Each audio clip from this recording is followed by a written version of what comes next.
contact with the analysis and be able to carry out an interpretation. Okay, this tool you mentioned is in that genetic sequence database. I remember you mentioned it to me once, partial or complete of how many creatures? Yes, look, it's roughly around 700,000 now.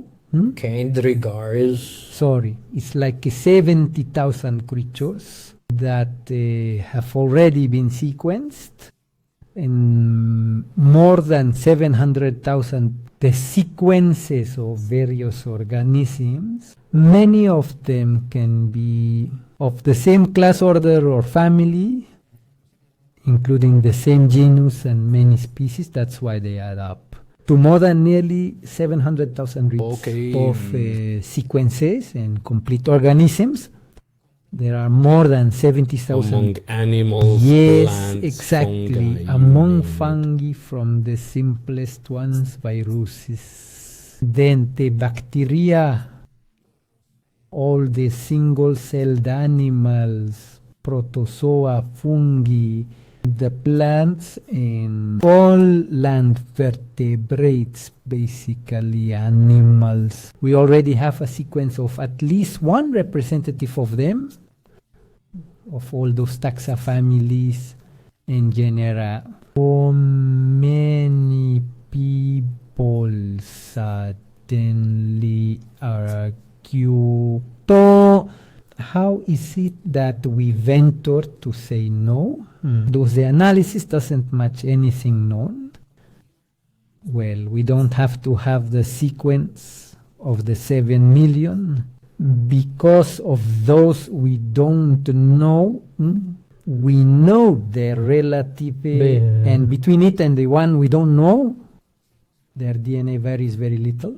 So anyway, that's no big deal, so to speak, because it's not necessary to know the entire genome sequence of all 7 million, because there's already great variability, and especially in insects, we practically already have the genome of a representative of one of them. Of course. So you don't need to have everything. Like to understand, for example, I don't know how many dog breeds there are, but let's suppose there are thousands, and you don't need to know all of them. I saw this, the one we have of one, because all dogs the are rest born are that exactly way, the same. There are just variations in sizes, colors, and other things. But in the end, the genome is practically the same. And the same happens, it's a good example, at the species level. So with the information we have so far, we handle a term that is significant, so the analysis done with these types of tools is significant. And with the information we have so far from the known species. So what's really striking about the 60-centimeter beings in this case is that they were Josefina, the specimen that was analyzed, this being that is sitting and that does not. It contained her head, and there are 2 studies. One of the neck and another of the hip, and that's it. Well, and we concluded there and were quite clear that most of the known sequences, it's because of contamination, including that 30%, which varies between 20 and 35. This is also pollution of the manipulation that took place, that there was no care taken when carrying out this situation, and this conclusion is very definitive, especially when we analyze the DNA or the second samples from the hip. Recently, some videos have surfaced showing what they are doing. The hip cut and taking the tissue, right? And now I see why it comes out so pure. I mean, they were really careful when taking that sample. Most of them, and it's a deep sample, not a superficial one. So making a when it's there are more chances of getting bacterial or even human contamination.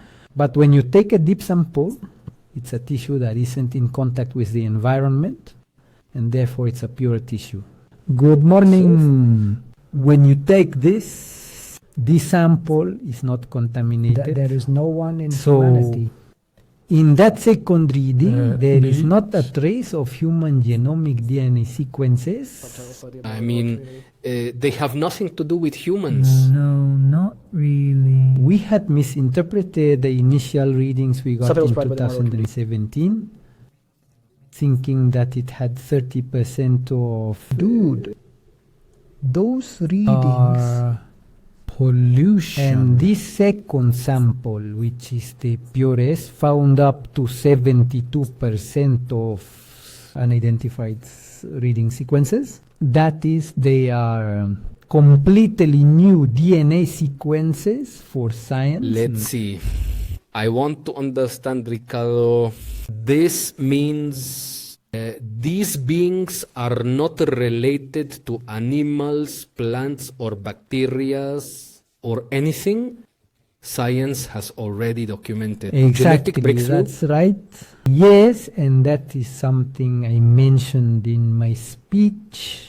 These anomalies should be the motivation to carry out more studies, to take more samples, and not just from this sample of Josefina, from all the beings we know so far, because this will really allow us to build a complete sequencing and the genome of these beings, and from it make comparisons between the specimens. Of course, if we find anything that match between specimen A, B, C, and D, it means that truly these organisms have completely different DNA, but there are similarities between them. Then that would be the first study that should be done. done of identity. identity. And There's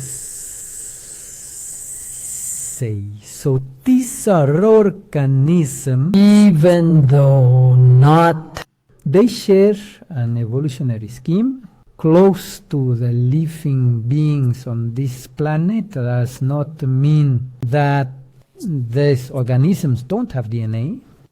On the contrary, what is being discovered is that DNA could be one of the ways of transferring information most abundant in the universe. So that shouldn't surprise us. Let's see. But does this raise another question for me? Why? I mean, I have no idea what you're talking about. This genetic stuff, but from our basic biology classes, I want to understand that we, for example, make a, you'll find that there's a record, I suppose, if we're supposed to descend from monkeys, then I should have some genetic material from some human ancestors, That's right? right. And then these beings have something. They're not afraid? Just Maria. Yes, Maria. Yes. And this one, and I think that since when you look at it macroscopically, you immediately realize that they must have something to do with us.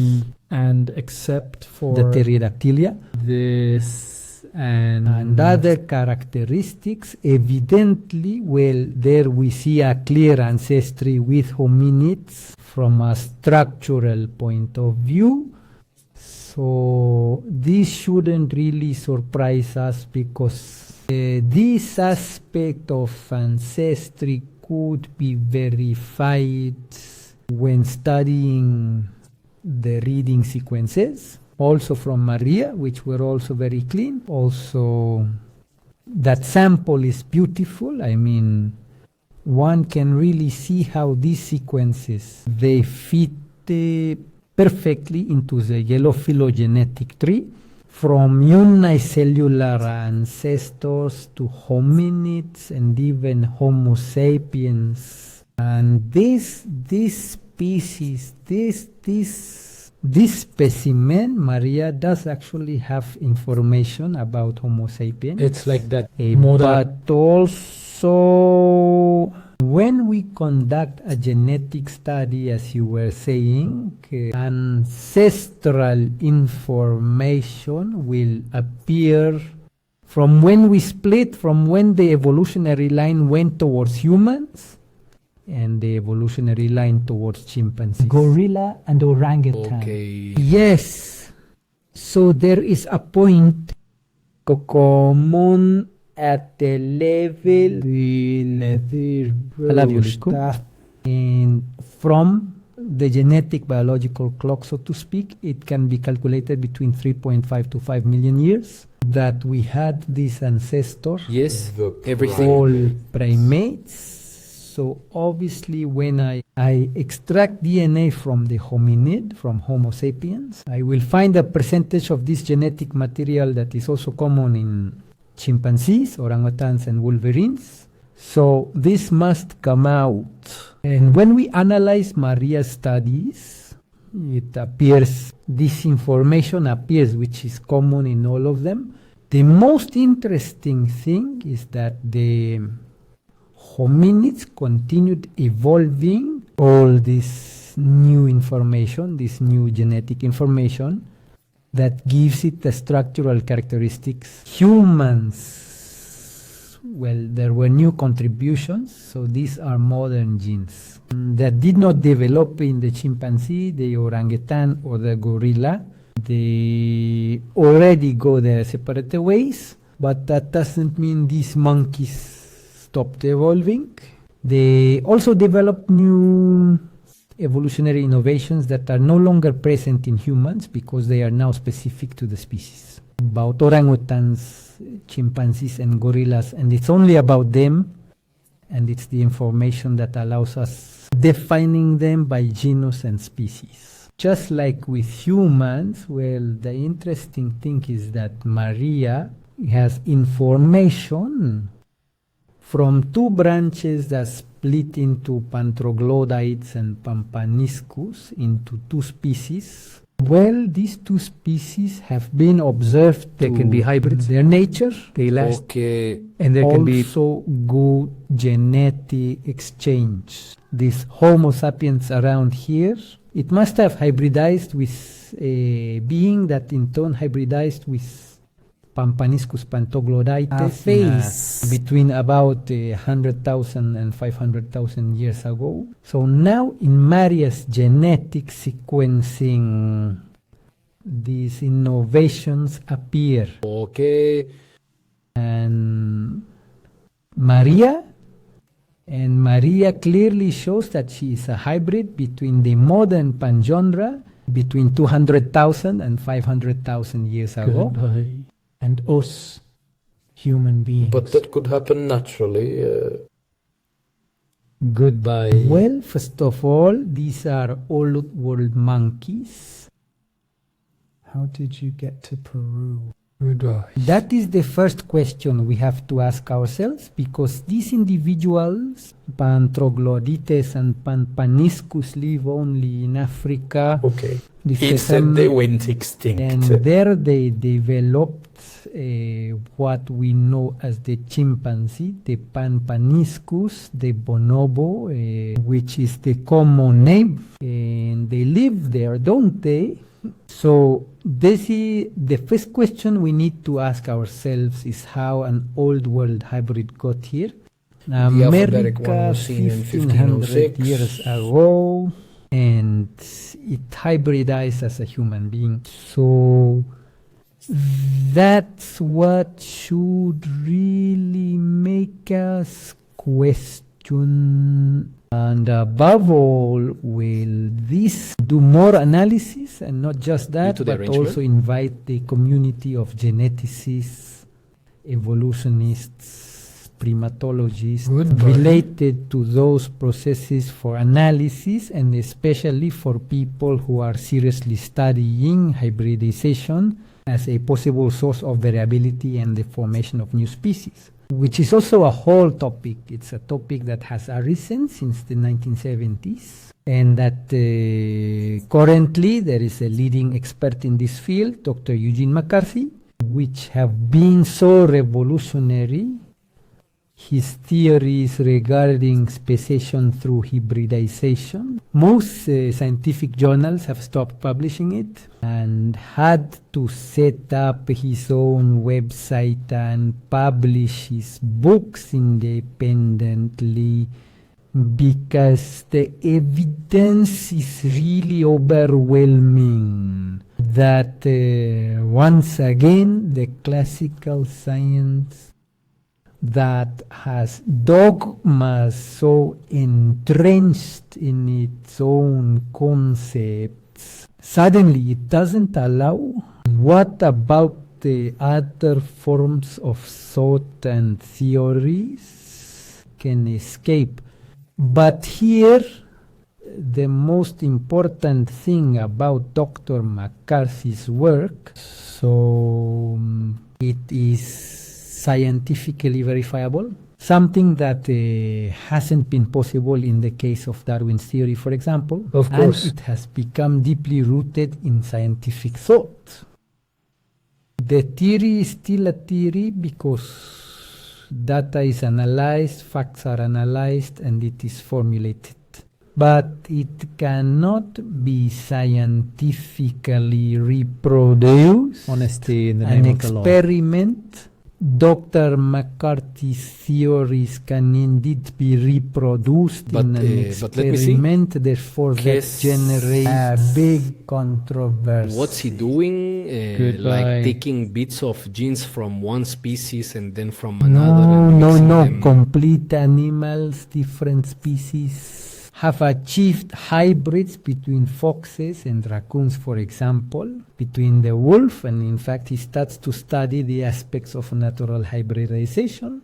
I mean, it's not even artificial. I arrived from It Manu. was natural. He has done expeditions. He has even gathered data from specimens that are found in very old natural history museums, like those in London, New York, or other countries where we know natural history museums exist, of 1,800, and they have taxidermied animals. That could not be appropriately classified, and that has now been seen in the light of new genetic tools to be hybrids. So these hybrids occur naturally. Like when you cross a line with a tiger. Exactly, that's how it is. A horse with a donkey and out comes a mule. Yes. Well, these type of vibrations would surprise us, frequently occur in nature. And this is Dr. McCarthy's basis to explain many evolutionary relationships which have existed throughout many ages and have allowed the emergence of many species. So, well, I think that this case of Maria is going to hit the nail on the head, because we have a being which is purely a hybrid, genetically speaking, and it cannot be refuted categorically. You can't just cover it up with a simple no. Sure. Move the mouth and ears like these monkeys, Chinese, and just ignoring it. You won't be able to do that. It's going to have to be generated a committee, multidisciplinary scientists in the field of genetics, evolution, and hybridization, so that this arrives at a good explanation. Obviously, Well, a reasonable solution, a reasonable explanation for what we are now understanding, what we have on our hands above all. Sure, there's a note, but I want to understand this well and not make a mistake. If you can cross, like you said, a donkey and a mare and get something out of it, the mule, though. Maria, what I want to understand is that you can't cross a human with a chimpanzee and get a Maria.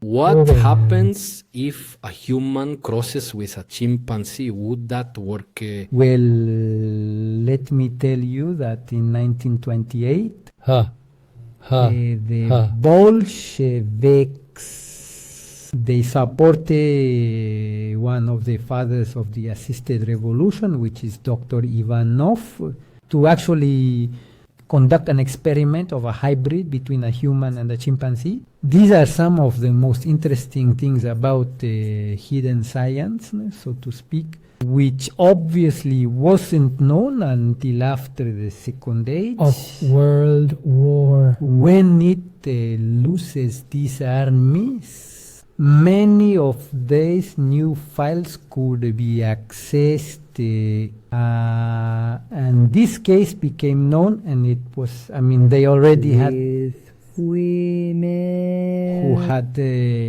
voluntarily accepted to become pregnant. For a chimpanzee genome to be able to create a hybrid with a woman and a male chimpanzee and vice versa.